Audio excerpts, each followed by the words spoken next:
Welcome back to the Dare to Dream podcast. My name is Gregory Russell Benedict, and this is a podcast all about inspiring you to embark on the adventure of your life. Now, what the heck does that even mean? It means we want you to listen to this podcast and go out there and start something. Start a company, start a podcast, start a relationship, start a conversation. We want you to listen to this podcast, get fired up, learn a couple things, and go apply it in your life at the smallest or biggest scale. Whatever we can say in this podcast to inspire you, to challenge you, to encourage you, to support you, to shift your mindset about something, that is what we are all about here at the Dare to Dream podcast.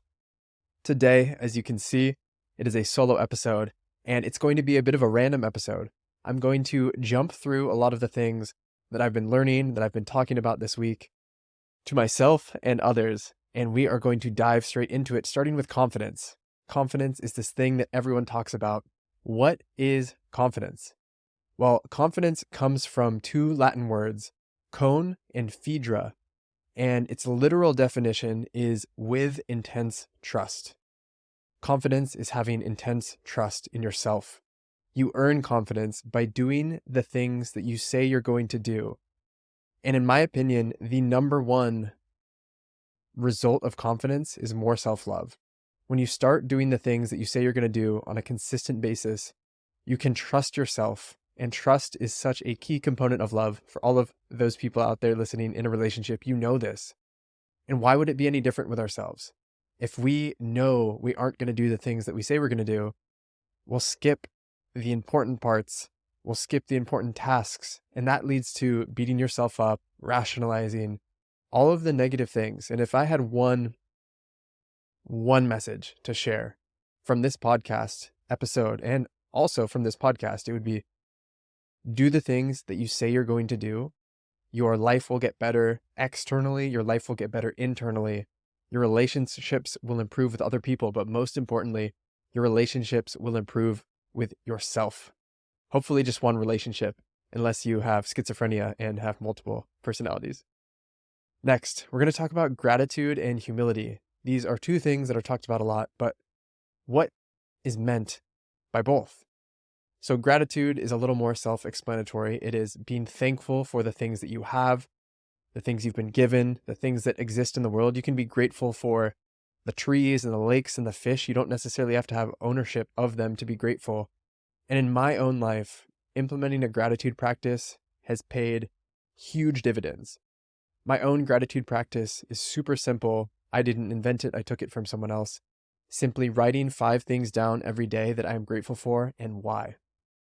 Multiple things go into this. Finding a new thing every day. I try and find a new thing. And writing why I'm grateful for it. I am grateful for this shirt because it's comfortable and XYZ. It's really important to include the why you're grateful for something. At least in my own experience, that makes it a lot more powerful. And so you write down 5 things that you're grateful for and why. And then you read through them. And at the end of them, you say, thank you. Now, a cool fact about gratitude that has been hammered to death in the personal development industry. So if you've heard this before, I'm sorry. If you haven't heard this before, it'll blow your mind. There is a part of the brain called the reticular activating system. This is essentially your brain's filtering mechanism. It's the reason why when you decide that you want to get a new car, you want a gray Toyota Tacoma, you start seeing hundreds of gray Toyota Tacomas around. You start noticing them everywhere. And it's not that there are more of those cars on the road now. It's simply that you have told your brain that this is now important information and your brain will let it in, versus in the past, it was filtering all of the cars out as just being cars. It wasn't important to you. So when you start doing a daily gratitude practice, you're doing 2 things. 1, you're telling your brain that gratitude is important. And 2, you're telling your brain to start looking for more things. Start letting more things through the filter that you are grateful for. And you will notice how many things in your life you can find immense, deep gratitude for by doing this practice. Now, let's bring in a little more science. Robert Emmons, he's a psychologist and a professor. He says that the number one obstacle to gratitude, the thing that gets in the way of us feeling thankful for our lives, our relationships, for everything, is entitlement. Entitlement is believing that the world owes you something. And if you think about it, when you feel like something or someone owes you something, you're not going to feel grateful if and when you get it. So the remedy to entitlement is humility. As I mentioned, we're talking about gratitude, we're talking about humility. What is humility besides being humble? There's two things I want to say about humility. The first is what C.S. Lewis said about humility is that true humility is not thinking less of yourself, it's thinking of yourself less. You don't have to self-deprecate your ego to the point where it doesn't exist anymore to be humble. You simply focus your attention on other people more than you focus your attention on yourself. Another way to think of humility is through one of my favorite proverbs. It's a Maori proverb that goes, "The sweet potato does not say how sweet he is." And what this means is that you don't need to go around telling people how good you are at X or how much you succeeded at Y. It's this idea of self-nomination where you're having to hype yourself up, promote yourself versus being so good that people notice you. That is a concept, an idea that I aim for in my life all of the time. Get so good at something that people can't help but notice you. Don't go around telling people that you're the best at this thing. Moving to the next concept for today is an interesting one. It's what we can learn about hope from drowning rats. So I'm going to talk about briefly a rather horrendous experiment, but it has an uplifting takeaway. So stay with me, don't get too freaked out. And this comes from a study that was done in the 1950s, of course, when animal cruelty did not seem to be a thing yet.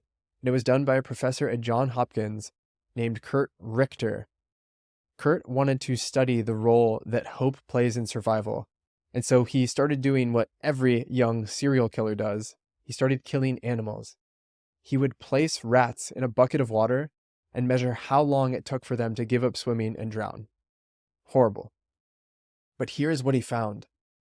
On average, the rats that he put in the water would swim for about 15 minutes before drowning, before taking a permanent vacation to Davy Jones' locker. But here is where things get wild. He started saving some of the rats. The rats would be swimming, they'd get tired, they'd be about to give up and drown, and he would pick them up out of the water, he would dry them off, he would let them recover, and then he would put them back in the water, and instead of going for maybe another 15 minutes, the rats survived for 60 hours. 15 minutes versus 60 hours, that's 240 times as long. And the conclusion from this horrific study is that when you either get rid of hopelessness or you inject hope into the equation, we and rats get superpowers. So what this means in your life is that if you can create hope, if you have some hope that your future is going to be better than it is now, that's what hope is. The definition is hope is the belief that your future will be better than your present. If you have hope, you can conquer impossible odds. If you don't have hope, if you feel like you are hopeless and that things aren't going to get any better, you will not be able to sustain your activity levels. You will not be able to sustain yourself. And it is so important from this study to make sure that you always have hope. And if you don't have hope, take a step back and find a way to create some level of hope for the future. Because if you end up in a state of hopelessness, you are screwed. Next, we're going to move to a really short concept, the win or learn mindset. We've all heard win-lose, we've all heard win-win. I've never heard win or learn. And this is really interesting because you either win, which is a good thing, or you learn from losing. And since learning is such a good thing, it could be considered that learning is winning. So every situation can be win-win. So it's win or learn. Learning is winning, therefore win-win. Super short. It's been helping me a lot this week. Next thing I want to talk about is this idea of closing your eyes and fast forwarding to the end of your life. And imagine that you are at your funeral. You're at your funeral and you are listening to people say things about you. What do you want people to say about you at your funeral? For me, when I reflect on this, it's that Gregory was kind. He was up for anything. He was bold. he was present, and he genuinely cared. And the reason I'm sharing this exercise is because I've been thinking about what my intention is going to be for 2024. And for some reason, I was feeling like my intention for 2024 was to be useful. I was really landing on this word because I want to help people. I want to be of service. Useful sounded sort of right, but when I put it through this lens, I realized that useful was very wrong. When I'm going to be at my funeral, I'm going to be dead. But if I were at my funeral and I was alive, hearing someone say that I was useful, that just doesn't hit the same as saying that I was caring, that I was helpful, that I was loving. And so take a moment, close your eyes, think about what you want people to say about you at the end of your life, and take those things and start living your life in accordance with them. If you want people to say that you were honest, stop telling lies. If you want them to say you were brave, turn up the boldness in your life. You can use these virtues as things to aim at.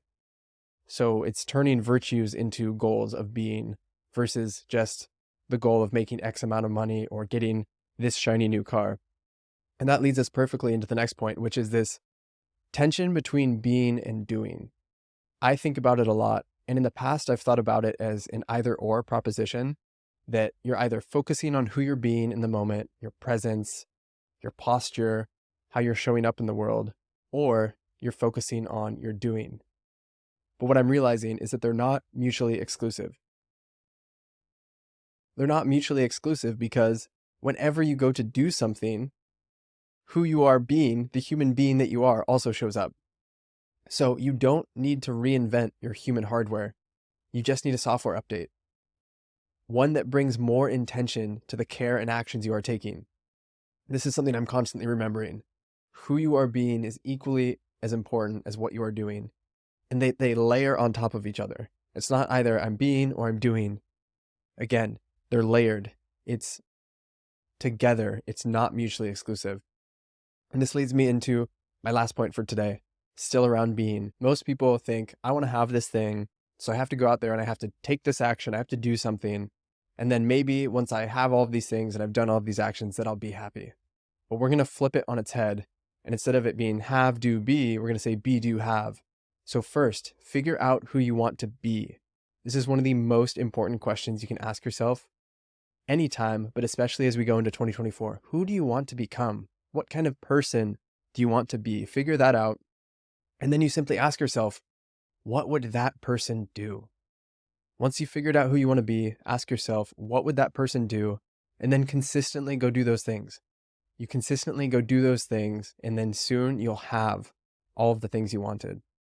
You'll have the outcomes. You'll have the fulfillment. Focus on who you're being. It'll inform what you're going to do. You'll end up having the things you want. That's it for today. Hope you enjoyed this random episode of the thoughts churning around in my mind. As I mentioned in the beginning, take action on this episode. If something you heard resonated, go take action on it. Go do something in your life. Move some part of it forward. Read something, share something, talk to someone else.